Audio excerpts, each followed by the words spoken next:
안녕하세요. 보응하산 회계사입니다. 오늘은 이번에 민주당 종부세 개편안을 간단히 정리하고 그와 관련해서 문제점에 대해서 언급하겠습니다.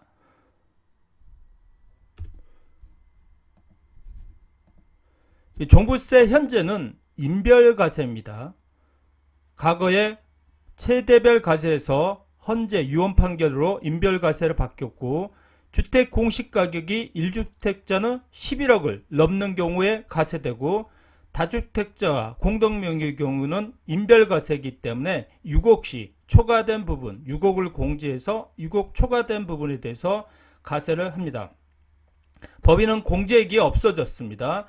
3주택 이상자와 조정대상 2주택자는 6억을 빼고 중과세를 적용받습니다. 6월 1일 기준으로 과세되고요. 세부담 상한은 1주택자는 150%, 조정 2주택자는 300%입니다. 종합부동산세 민주당 변경안인데요. 과세 기준가액을 높이겠다. 1주택자는 주택 공시가격 15억, 다주택자는 인별로 11억을 하겠다. 그러나 공제는 6억이, 이게 문제입니다. 공동명의 경우는 11억까지 비과세됩니다. 각각. 법인의 경우는 3억까지 비과세 하겠다. 그래서 다주택자 경우는 11억 초과 경우에 공제는 그대로 6억이 되는 겁니다. 이 부분은 뒤에 언급을 하겠습니다. 문제점에 대해서. 이 종부세 개편을 표로 간단히 요약하겠습니다. 1주택자 비과세를 11억, 민주당 개편 반응은 15억, 2주택자, 다주택자 경우는 6억에서 11억, 그리고 재산세 특례세율, 낮은 세율 적용하는 것을 9억에서 12억으로 하겠다.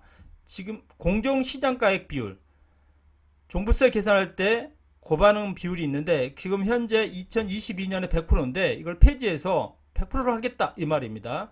자, 주택법인의 경우에 과거에는 0이었는데 3억으로 하겠다. 왜 이 개편안이 나왔냐? 고가 1주택에 비해 저가 다주택자 세금 부담이 많아져서 조세 형평성이 있다는 거죠. 고가 다주택자들은 11억을, 고가 주택자는 11억을 1주택자는 빼주는데 다주택자는 6억까지만 빼주기 때문에 그런 겁니다. 다주택자의 경우 과세 기준가액이 11억이지만 공제가액이 6억이기 때문에 이 부분 때문에 논란이 되고 있습니다. 이 공정시장가액 비율은 2021년에 95%였어요. 22년에 100%라고 하고 있습니다.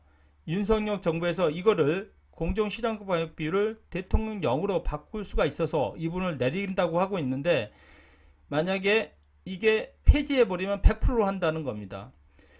국내 보유 주식의 가액을 합산해서 종부세 계산할 때 모두 시그마죠. 모든 주택을 공시가를 가격을 합계해서 다주택자는 6억을 빼주고 공정시장가액 100%로 하는 겁니다. 1세대 2주택자는 11억을 빼주고 재산세 감면 적용되는 것은 빼주는 거죠. 자, 공정시장가액 100%는 걸 없애버리는 거죠. 그러나 공제는 6억 그대로 된다는 거죠. 그래서 과세 기준가액이 11억으로 한다는 거죠. 1주택자는 15억으로. 자, 이 부분이 문제점이 뭐냐? 민주당 발의안 해석대로 할 경우 다주택자는 11억까지는 비과세인데 11억 초과의 경우는 기존대로 종부세를 내야 된다는 거죠. 11억 뭐 100만 원이거나 11억 1000만 원 경우. 예를 들어 다주택자가 11억, 11.1억, 11억 1000만 원 경우에는 0.1억 차이지만 11억은 하나도 세금을 안 내고 11.1억은 6억을 빼주고 5.1억에 대해서 종부세 중과세를 부담해야 된다는 겁니다. 이게 좀 상당히 전문가 입장에서 봤을 때는 이게 나중에 조세 저항이 클 것 같아요. 과거에 취득세 같은 경우도 그랬잖아요. 6억까지 뭐 1%, 6억에서 과거 9억까지는 뭐 2%, 9억 초과는 3%였는데 6억 천하고 6억하고 차이가 있기 때문에 이 차이 부분을 뭐 단계 세율로 한 것처럼 이 부분이 문제가 돼서 바뀐 것처럼 이것도 장기적으로 바뀔 거라고 생각합니다. 이것은 문제가 있어서 통과 시 조세 형평성 문제와 최종 국회 통과 시 변경 가능할 걸로 보입니다. 다주택자 경우는 과세 기준 가격이 만약 11억이 된다 그러면 국회가 발의한 대로 통과된다 그러면 11억, 증여나 매매로 해서 11억 이하로 떨어뜨리는 전략을 하고 인별 11억이기 때문에 인별로 11억을 낮추는 방안을 하면 절세가 됩니다. 이제 국회 통과 및 최종안은 추가적으로 확인을 해야 됩니다. 오늘은 민주당에서 발의하는 종부세 개편하는 문제점을 간단히 언급했습니다. 감사합니다. 구독 부탁드립니다.